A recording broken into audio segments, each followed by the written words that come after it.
Au Bénin, la question de la peine de mort alimente les débats. Au cours des 3 dernières décennies, le pays a connu des avancées significatives concernant l'abolition de la peine de mort. En effet, le Bénin a adhéré en 2012 à un deuxième protocole facultatif du pacte international relatif aux droits civils et politiques qui prévoit l'abolition de la peine de mort.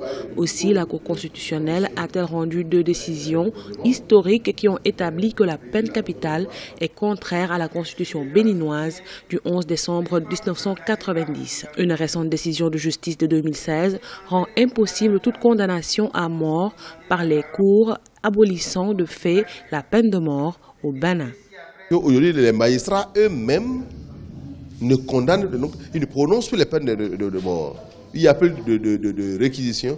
Les procureurs, les avocats généraux ne requièrent plus la peine de mort. Donc ils vont généralement vers les peines de prison donc de longue durée ou à perpétuité. 14 détenus condamnés à la peine capitale sont confrontés à un avenir incertain dans le quartier des condamnés à mort de la prison d'Apcro-Miserete près de Porto Novo, la capitale administrative. De nombreux citoyens mènent le plaidoyer au profit de ces 14 condamnés.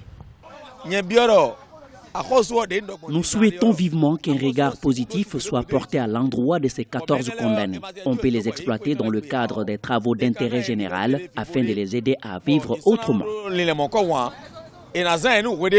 10 Béninois, 2 Nigérians, un Togolais et un Ivoirien sont les 14 condamnés à mort au Bénin.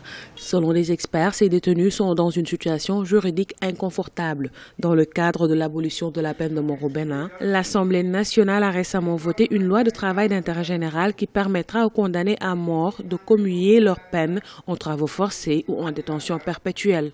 Au cours du débat général,